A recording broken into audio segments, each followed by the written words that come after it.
चंद्रशेखर जैसा व्यक्ति जैसा 2015 में था वैसा ही 2022 में है, 24 में है और मुझे उम्मीद है जैसे वैसे ही 2034 और 44 में भी मिलेगा। उम्मीद है चंद्रशेखर जैसे लोग अभी हैं राजनीति में सक्रिय हुए हैं। चंद्रशेखर आजाद ने और उनके संगठन ने भीम आर्मी हो चाहे आजाद समाज पार्टी काशीराम हो, उन्होंने समय समय पर अपना आंदोलन भी किए हैं, सरकार को घेरा भी है, सरकार के खिलाफ आंदोलन किया। और मैं तो कहता हूँ इमरजेंसी जिसके लिए खराब होगी उसके लिए खराब होगी। इस देश के दलितों के लिए बहुत अच्छी। मेरी दुश्मनी ना तो मेरी दुश्मनी आदित्यनाथ योगी से है, ना मेरी दुश्मनी मोदी और क्या नाम अमित शाह से, मेरी दुश्मनी विचारधारा से। जो विचार की है इन लोगों की वो खतरनाक है उनके, और खासतौर से दलित समाज उनके लिए कितनी घृणा भरी नजर से ये लोग देखते हैं और कितना खतरनाक इनका प्लान है। तो वो नहीं चाहते डॉक्टर अम्बेडकर जैसा प्रबुद्ध व्यक्ति जो इतना महान सब कुछ, वो इनको हजम नहीं होता है। हमारे जैसे लोग तो हैं क्या, हम तो बोलने वाले लोग हैं, हमारे ऊपर रोज मुकदमे होते हैं, हमें रोज रोकने की कोशिश की जाती है। हम संविधान की बात करते हैं, ये संविधान को जला देते हैं। हम संविधान की बात करते हैं, संविधान को बदलने की बात करते हैं।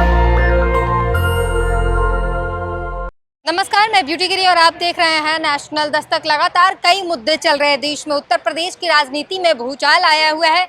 दिल्ली में 250 वाल्मीकि समाज के लोगों को घर को जमीन दोस्त किया जा रहा है। हमारे साथ बातचीत करने के लिए मौजूद हैं राहुल नागपाल। चंद्रशेखर आजाद ठंडे पड़ गए, अब वो सिर्फ ट्वीट और जो है पत्र लिख रहे हैं। पहले जैसे जोश जो उनमें था वो अब नहीं रहा है, क्या कहेंगे? एक उदाहरण बताइए, आपके सवाल जो आपने किया है उसका एक उदाहरण मुझे बताइए कि चंद्रशेखर का जोश ठंडा हो गया है, चंद्रशेखर कहीं पहुंच नहीं रहे हैं, चंद्रशेखर जो है वो पहले के जैसे मतलब अपने इस बात को गर्मजोशी से नहीं उठा रहे हैं। एक उदाहरण बताइए। पहुंच नहीं रहे, आंदोलन के नेता हैं, अब आंदोलन नहीं करे, गरज नहीं रहे हैं, सिर्फ ट्वीट लिख रहे हैं, पत्र लिख रहे हैं सरकार को। जहाँ पत्र लिखने की जरूरत है वहाँ पत्र लिखा जाएगा, जहाँ ट्वीट करने की जरूरत है वहाँ ट्वीट किया जाएगा, जहाँ आंदोलन करने की जरूरत है वहाँ आंदोलन किया जाएगा, जहाँ लठ बजाने की जरूरत है वहाँ लठ बजाया जाएगा, और जहाँ डराने और धमकाने की जरूरत है वहाँ डराया और धमकाया जाएगा। लेकिन संवैधानिक दायरे में, संवैधानिक तरीके से, अपने लोगों के मान सम्मान को ध्यान में रखते हुए, बहुजन महापुरुषों के मान सम्मान को ध्यान में रखते हुए, अपने लोगों का जान माल का नुकसान हो इस बात को ध्यान में रखते हुए आंदोलन आगे बढ़ाया जाएगा। मैं चंद्रशेखर के यहाँ पे ये बात कर रहा हूँ कि चंद्रशेखर जैसा व्यक्ति जैसा 2015 में था वैसा ही 2022 में है, 24 में है और मुझे उम्मीद है जैसे वैसे ही 2034 और 44 में भी मिलेगा। लोग नसीहत दे रहे हैं कि चंद्रशेखर को ये भूलना नहीं चाहिए कि वो आंदोलन से आए हैं। जनता ने उन पर उनके आंदोलन और उनके गर्जना जो है वो सुनकर उन पर भरोसा किया है, वो उसे बरकरार रखना चाहिए।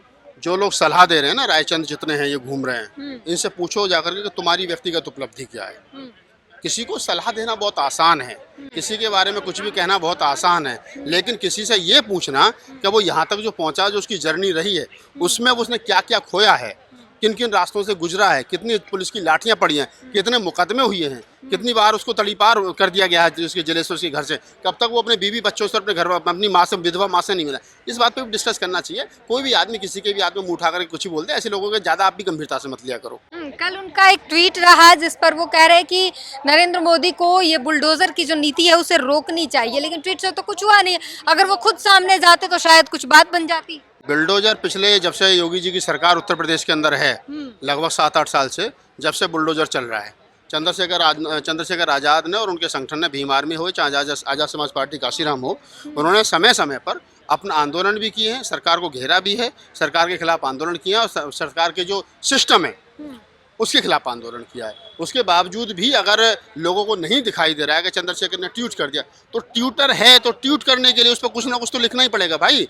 एक्स पर अगर हम जाएंगे और कोई मामला हुआ है तो हमको ट्वीट भी करना पड़ेगा। ये कहना कि ट्वीट करके हट कहाँ गए, है ना? फॉर्मेलिटी की तरह देखा जा रहा है। अब फॉर्मेलिटी के तरीके से जो लोग देख रहे हैं, ये लोग शायद हो सकता है विरोधी लोग होंगे।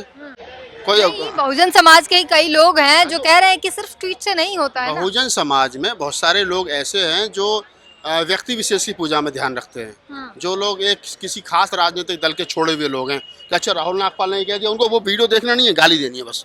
10 मिनट का वीडियो अभी लगाया और अगले सेकंड में आपके नीचे 1000 गालियां आ गई। तो उन्होंने वीडियो नहीं देखा इसमें क्या क्या क्या कहा गया, उन्होंने ये देखा कि राहुल नागपाल, रतन लाल, चंद्रशेखर ये क्या बोल रहे हैं। तो खास राजनीतिक दल ने ऐसे लोग 10-10 हज़ार रुपये देकर के छोड़े हुए हैं, क्या लोगों को गालियाँ दो, इनके ट्वीट पर सवाल खड़े करो, इनके वीडियो पर सवाल खड़े करो, इन पर सवाल खड़े करो, इनके वेशभूषा पर सवाल खड़े करो। तो ये कुछ चंद मुट्ठीभर लोग हैं जो इस प्रकार से काम कर रहे हैं। 20-30 लोग हैं सोशल मीडिया पे मेंढक की तरह उछलकूद करते रहते हैं, तो इनको ज़्यादा गंभीरता से मैं तो लेता नहीं हूँ।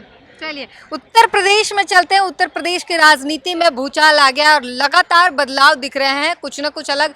और बीजेपी के अंदर खाने में जो कुछ चल रहा है, किस तरीके से देखते हैं? देखिए बीजेपी के अंदर खाने जो चल रहा है ये तो बीजेपी के लोग बेहतर बता सकते हैं, क्योंकि मैं बीजेपी का नाम तो योगी आदित्यनाथ को हटाने की और केशव प्रसाद मौर्य को लाने की बात चल रही है। मैं क्या कह रहा हूँ, केशव प्रसाद मौर्य को ले आओ, हाँ।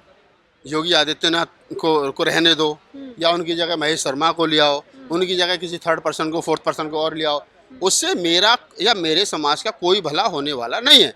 और कारण सिर्फ इतना है कि स्यांप छोटा हो, स्यांप बड़ा हो, स्यांप अजगर हो, स्यांप दूसरे वाला हो, होता स्यांप ही है। उसके डसने से आदमी मरता ही है। तो ये जितने लोग हैं स्यांप की प्रवृत्ति के लोग हैं, ये जब कुर्सियों पर रहेंगे तो ये हमारे समाज को निगलने का ही काम करेंगे, उनके हक हकूक को निगलने का काम करेंगे। तो समाज खुश हो रहा है कि मौर्य का नंबर आएगा, एक मौर्य उत्तर प्रदेश का जो है सरकार में जाएगा, मुख्यमंत्री बनेगा।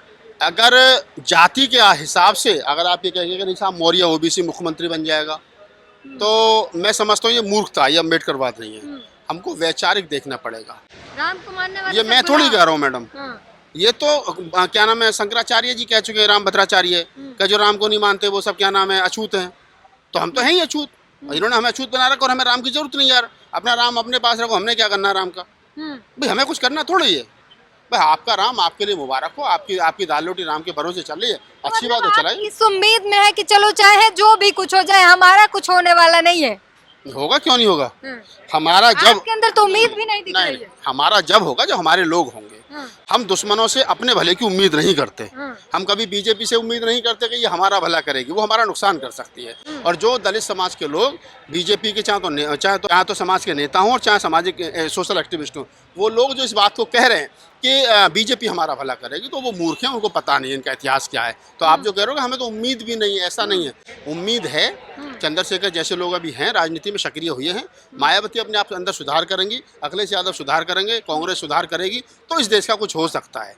ये तमाम लोगों को एक जगह आना पड़ेगा, तब पहले बीजेपी हारे, इस बार कमजोरी, अगली बार हारे तो तब कुछ बैठ करके टेबल पर बात होगी ना, कौन क्या कर सकता है समाज के लिए, कौन क्या भला कर सकता है, कौन कितना नुकसान कर सकता है। भाई जो नौकरी कांग्रेस के जमाने में दलित समाज को मिली थी वो सब लोग रिटायर हो गए, बीजेपी ने सब आकर के बेच दिया, प्राइवेट हाथों में सौंप दिया। नौकरी है नहीं, धंधा हमारे लोग जानते नहीं, परचून की दुकान वो कर नहीं सकते, तो क्या करेंगे, लौट करके गाँव जाएंगे और गाँव में कोई घुसने ना दे, तो समाज पतन की ओर है। तो मेरा जो मतलब है वो स्वामी प्रसाद, मेरा जो है केशव प्रसाद मौर्य से नहीं है मेरी दुश्मनी, ना तो मेरी दुश्मनी आदित्यनाथ योगी से है, ना मेरी दुश्मनी मोदी और क्या नाम अमित शाह से। मेरी दुश्मनी विचारधारा से, जो विचार की है इन लोगों की वो खतरनाक है। आप बंच ऑफ थॉट पढ़िए, आरएसएस की किताब, आपको पता चल जाएगा कि इस देश के सूत्रों के, जिनको ये सूत्र कहते हैं, उनके और खासतौर से दलित समाज, उनके लिए कितनी घृणा भरी नज़र से ये लोग देखते हैं और कितना खतरनाक इनका प्लान है। तो वो नहीं चाहते, डॉक्टर अम्बेडकर जैसा प्रबुद्ध व्यक्ति जो इतना महान सब कुछ, वो इनको हजम नहीं होता है। हमारे जैसे लोग तो हैं क्या, हम तो बोलने वाले लोग हैं, हमारे ऊपर रोज मुकदमे होते हैं, हमें रोज रोकने की कोशिश की जाती है। हम संविधान की बात करते हैं, ये संविधान को जला देते हैं। हम संविधान की बात करते हैं, संविधान को बदलने की बात करते हैं। अब संविधान की बात तो वो भी कह रहे हैं, अब तो कह रहे हैं कि संविधान हत्या दिवस मनाएंगे, उन्होंने संविधान की हत्या की थी, हम उसका दिवस मनाएंगे।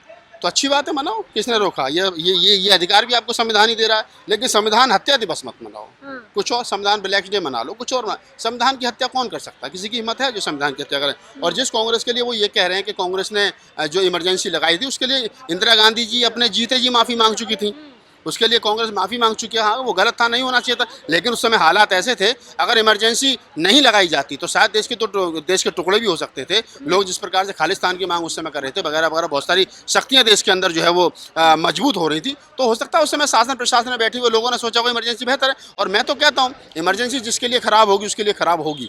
इस देश के दलितों के लिए बहुत अच्छी थी, इस देश के दलितों के लिए इतनी बढ़िया थी इमरजेंसी कि जिसका बताया नहीं जा सकता। इस पर भी बैठ करके लंबी डिबेट करेंगे। एक आखिरी सवाल कि 2027 के विधानसभा चुनाव में उत्तर प्रदेश में क्या होने वाला है? 2027 के विधानसभा चुनाव में सपा बसपा कांग्रेस अगर ये लोग मिलकर के लड़े तो मोदी जी योगी को हराना आसान है, और अगर नहीं लड़े तो फिर मैं समझता हूँ अभी हालांकि समय है 2-3 साल। मोदी को हराने के लिए अभी भी पावर चाहिए, मतलब नहीं, मोदी को योगी को हराने के लिए ताकत नहीं चाहिए, विचारधारा को हराने के लिए ताकत चाहिए। योगी को तो कोई भी हरा देगा, योगी को तो कोई भी हरा देगा। योगी अयोध्या में इस बार बात का तो गुमान है बीजेपी को कि हमें एक हराने के लिए सबको इकट्ठा होना पड़ता है। आप समझिए अयोध्या में एक 85 साल के बुजुर्ग ने हरा दिया ना, अयोध्या हार गए ना। जिस अयोध्या को ये अपना विश्व में परचम लहरा रहे थे, साहब ने मंदिर बना दिया, ये कर दिया, वो अयोध्या हार गए।